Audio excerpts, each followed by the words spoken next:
वो है यूक्लिड विभाजन प्रमेय का। ये क्या होता है, यदि दो धनात्मक पूर्णांक ए बी दिया हो तो हम दो नई संख्या क्यू आर प्राप्त कर सकते हैं जो इस संबंध से प्राप्त होगा। संबंध क्या है, a equal to b q plus r, जहाँ क्या है आर बी से छोटा है और जीरो से बड़ा है या बराबर होता है। तो ये दो धनात्मक पूर्णांक संख्या क्या है, जैसे हम दो संख्याओं को भाग करना रहता है तो एक संख्या से भाग करते हैं दूसरे संख्या को, ठीक है, तो वही ए बी है और हमारा वहाँ से भागफल प्राप्त होता है उसे हम क्यू बोलते हैं और शेषफल प्राप्त होता है उसे हम आर बोलते हैं, रिमाइंडर बोलते हैं, ठीक है। जैसे आप देख रहे हैं कि आपको एक एग्जाम्पल दिख रहा होगा कि 24 को 4 से भाग देना है। जब हम 24 को 4 से भाग देते हैं तो हमारा भागफल 6 आ जाता है और शेषफल 0 आ जाता है। शेषफल को अंग्रेजी में रिमाइंडर बोलते हैं। इसी शेषफल के लिए हम स्मॉल आर यूज कर रहे हैं और भागफल को अंग्रेजी में क्वोशेंट बोलते हैं, इसके लिए हम स्मॉल क्यू यूज कर रहे हैं। जो 4 है उसको हम बी मानते हैं, जो 24 है उसको ए मानते हैं, ठीक है। तो यहाँ पे आप नॉर्मल से जो सब आपको बहुत पहले से पता होगा कि भाज्य बराबर क्या होता है, भाजक गुणे भागफल धन शेषफल। भाज्य को हम ए माने हैं, भाजक को बी माने हैं, भागफल को क्यू माने हैं और शेषफल को आर माने हैं। तो यहाँ से हमारा यही रिलेशन मिल जाता है कि क्या ए बराबर बी क्यू प्लस आर। फिर यहाँ पे आर क्या होता है, इससे दूसरा रिलेशन क्या होता है, ये आर जो शेषफल है कभी भी बी से जो भाजक है उससे कभी बड़ा होता नहीं है, उससे छोटा ही रहेगा, लेकिन शेषफल 0 भी हो सकता है और 0 से बड़ा हो सकता है। ध्यान देना है कि b से क्या होगा, शेषफल छोटा होगा। इसी को हम r और b में संबंध को r और b की संबंधित असंख्या बोलते हैं। अब यही इसी को प्रूव करने के लिए असंख्या सही है, आपके सामने एक एग्जाम्पल लिया हूँ। 24 को 4 से भाग दिया तो हमारा शेषफल 0 आया। फिर 25 को 4 से भाग दिया तो हमारा शेषफल 1 आया। फिर 26 को 4 से भाग दिया तो हमारा शेषफल 2 आया। 27 को 4 से भाग दिया शेषफल 3 आया और 28 को 4 से भाग दिया तो शेषफल हमारा फिर दोबारा 0 आ गया। तो हम यहाँ पे देख रहे हैं कि जब भी किसी संख्या को 4 से भाग दिया जा रहा है तो 24, 25, 26, 27 और 28 को भाग देने पता लगा कि शेषफल हमारा 0, 1, 2, 3, लेकिन 4 नहीं आया, फिर दोबारा 0 आना स्टार्ट हो गया। तो इससे यही पता चल रहा है कि जो 4 से अगर किसी संख्या को भाग दिया जा रहा है तो शेषफल ज़्यादा से ज़्यादा क्या आ सकता है, 0, 1, 2, 3 आ सकता है, 4 से छोटा ही रहेगा। तो यहाँ पे देख रहे हैं ये कंडीशन हमारा प्रूव कर रहा है कि क्या आर बी से छोटा होता है और 0 के बराबर होता है या उससे बड़ा होता है। तो अब हम यूक्लिड विभाजन प्रमेय को अच्छे से समझ गए हैं, जो लिखा है कि दो धनात्मक पूर्णांक ए बी दिए जाने पर दो नई संख्याएं क्यू और आर प्राप्त कर सकते हैं, जो इस संबंध से रिलेशन रखता है क्या, ए बराबर बी क्यू प्लस आर, जहां आर क्या है, बी से छोटा है और 0 से बड़ा या बराबर होता है। तो आपको यूक्लिड विभाजन प्रमेय का एकदम क्लियर हो गया ये एक्चुअली है क्या, ठीक है। प्रश्नावली 1.1। अब हम दूसरे क्वेश्चन पे आते हैं। देखिए क्या है, दर्शाइए कि कोई भी धनात्मक विषम पूर्णांक 6q+1 या 6q+3 या 6q+5 के रूप का होता है। कोई धनात्मक पूर्णांक है, धनात्मक पूर्णांक क्या होता है, 1, 2, 3, 4, इसी में से ऐसे आगे तक जाता है, वही धनात्मक पूर्णांक बोलते हैं उसे। तो हमें दिखाना है धनात्मक पूर्णांक 6q+1, 6q+3, 6q+5 के रूप का होता है। तो हम यहाँ पे मान लेते हैं, माना धनात्मक पूर्णांक, वो जो धनात्मक पूर्णांक है वो ए है। क्या है, धनात्मक पूर्णांक, ठीक है, क्या है, ए है, ठीक है। माना धनात्मक पूर्णांक ए है और क्या मानते हैं, और माना बी बराबर यहाँ पे देख रहे हैं 6q, यहाँ पे 6q, तो बी की जगह क्या है 6, ठीक है। तो यहाँ हम बी बराबर 6 मान लेते हैं। मानना धनात्मक पूर्णांक ए है और धनात्मक पूर्णांक b जो है किसके बराबर है, 6 के बराबर है। तो अगर यहाँ पे देखिए b 6 है तो हमारा r क्या होगा, यहाँ पे r अगर कंडीशन देखते तो r क्या होना चाहिए, b से छोटा और 0 से बड़ा या बराबर। तो यहाँ पे हमारा r बराबर क्या होगा, 6 से छोटा, 0 से बड़ा या बराबर। तो सही से आर क्या क्या आ सकता है, 0 आ सकता है, 1 आ सकता है, 2 आ सकता है, 3 आ सकता है, 4 आ सकता है और 5 आ सकता है। तो इसमें हम देखेंगे कि आर क्या है, 0 है, 1 है, 2 है, 3 है, 4 है, 5 है। 6 आ नहीं सकता क्योंकि बी 6 के बराबर है। बी से हमेशा आर क्या होता है, छोटा होता है। तो अब अगर हम ए बराबर लिखेंगे, क्या क्या हो सकता है, क्या क्या हो सकता है, ए बराबर 6q+1 हो सकता है, ठीक है। और क्या हो सकता है, ए बराबर 6q+0, पहले आर क्या है, 0 है, तो फिर क्या है, ए बराबर 6q+, यही आर जो है हम लगातार बढ़ाते जाएंगे। ए बराबर 6q+1, फिर ए बराबर क्या हो जाएगा, 6q+2, फिर ए बराबर क्या हो जाएगा, 6q+3, ए बराबर फिर क्या हो जाएगा, 6q+4, फिर ए बराबर क्या हो जाएगा, 6q+5। तो देखिए 0 से 5 तक 6 पैटर्न बने, 6 बना लिए।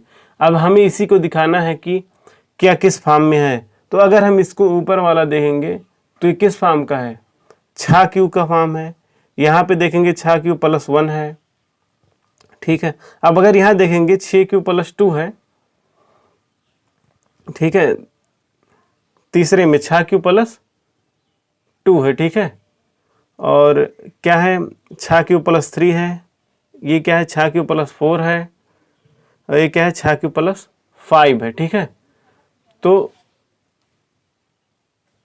हमें देखना है क्या कि धनात्मक विषम पूर्णांक पे ध्यान देना है, धनात्मक विषम पूर्णांक। अब बताइए इसमें विषम कौन सा होगा, ये 6q सारे के सारे क्या होंगे, ये देखिए क्योंकि 6 सम है। अगर सम संख्या से किसी संख्या में मान लो कोई संख्या है कुछ भी 17 है, इसमें क्या करें हम 6 से गुणा करें तो 17 छक्का 102, ठीक है। तो यहाँ पे 2 आगे मतलब क्या है, ये सम संख्या है, मतलब कोई भी संख्या हो, विषम हो या सम हो, उसमें अगर हम सम संख्या से गुणा करते हैं तो वो सम ही आता है।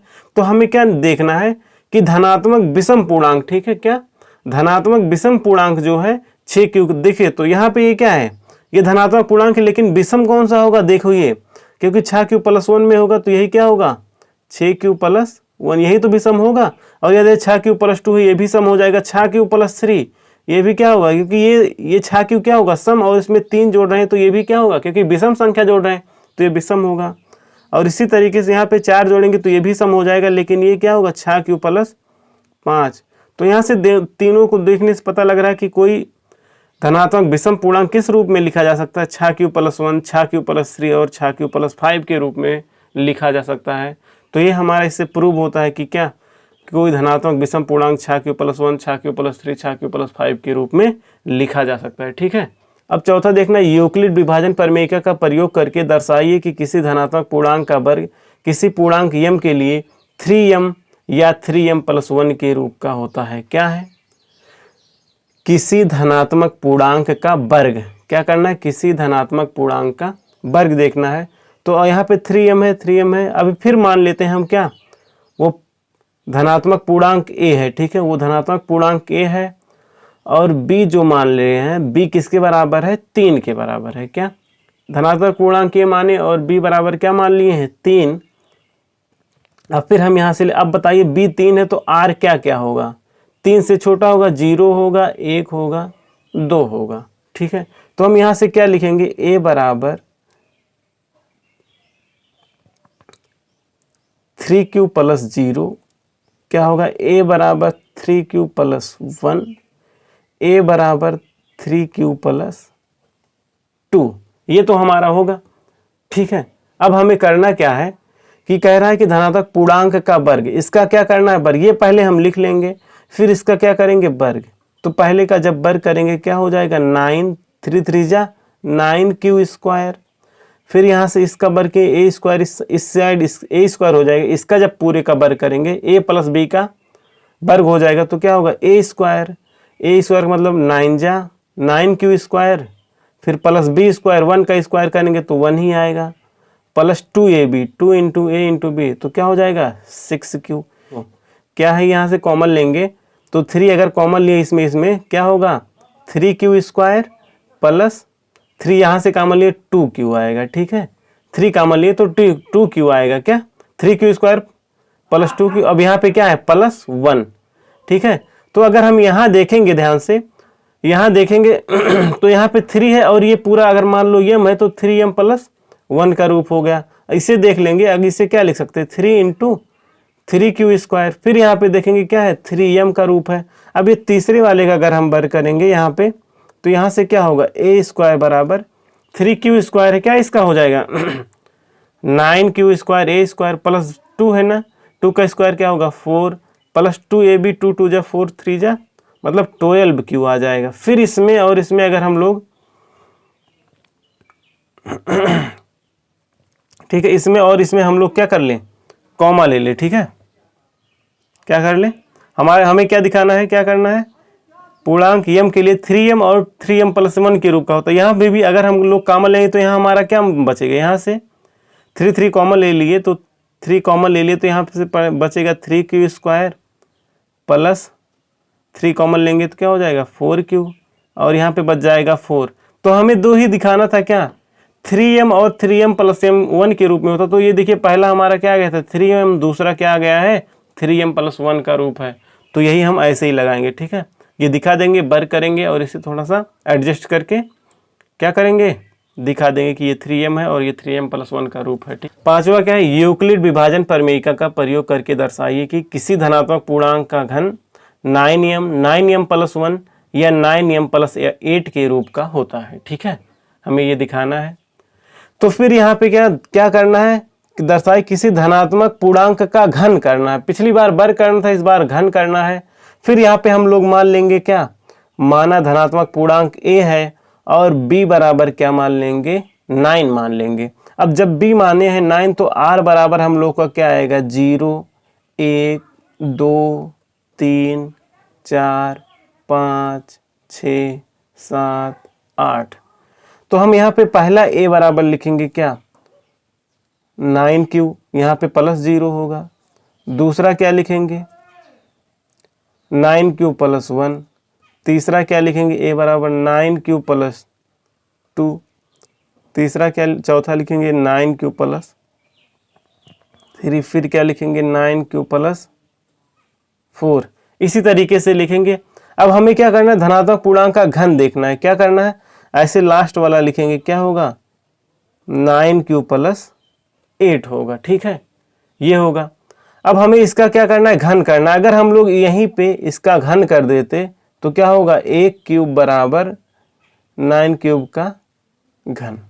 तो हम यहाँ से लिख सकते हैं 9³ है, यहाँ पे 9³ को हम क्या लिख सकते हैं 9 × 9 का स्क्वायर नहीं लिख सकते, तो लिख सकते हैं। तो आराम से हम इससे क्या करेंगे 9 × 9 का स्क्वायर 9 × 81 होगा, यहाँ पे q का क्यूब हो जाएगा। तो यहाँ से हमें देखने को मिल रहा है क्या मिलेगा, अगर ये पूरा m हो तो क्या हो जाएगा ये 9m का रूप।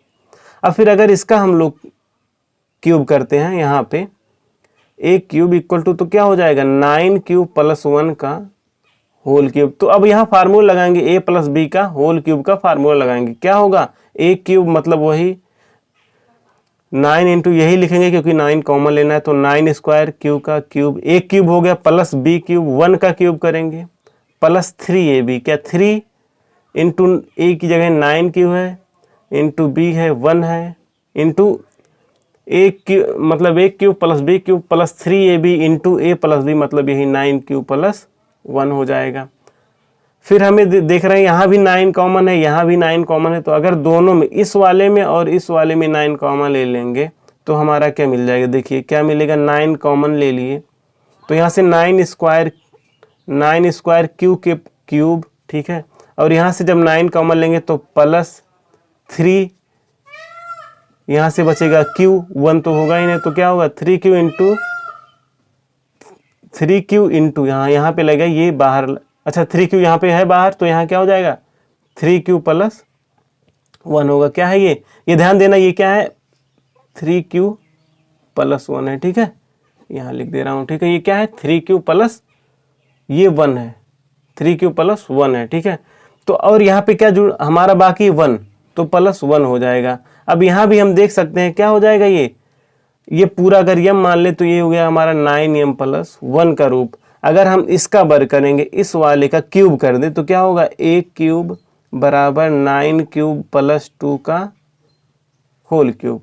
तो हम इसका क्या करेंगे, जब वर्ग क्यूब करेंगे तो यहाँ से क्या आ जाएगा, 9 का फिर वही 9 इंटू 9 स्क्वायर क्यू का क्यूब प्लस 2 का क्यूब क्या होगा, 2 क्यूब 8 होगा, 2 की घात 3 क्या होगा 8, a cube plus b cube plus 3 a into b into क्या बचेगा, ए प्लस बी मतलब 9 क्यूब प्लस 2। ठीक है, ये होगा। अब हम यहाँ से अगर देखेंगे यहाँ और इस वाले पूरे में, मतलब पूरा ये पूरा 9 सब में है, यहाँ पे क्या है 9 है, 3ab ए की जगह 9 क्यू है तो यहाँ पे क्या होगा 9 क्यू।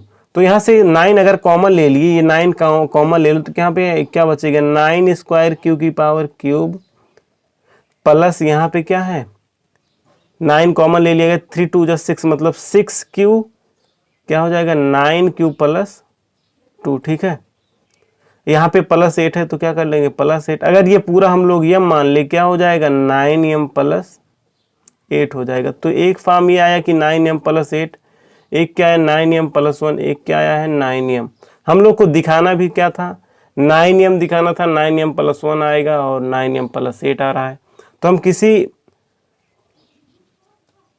धनात्मक पूर्णांक का जब घन कर रहे हैं, ये देखिए क्यूब कर दिए ना, जब घन कर रहे हैं तो हमें किस रूप का मिलेगा 9m मिलेगा, 9m प्लस 1 मिलेगा, 9m प्लस 8 मिलेगा। ठीक है।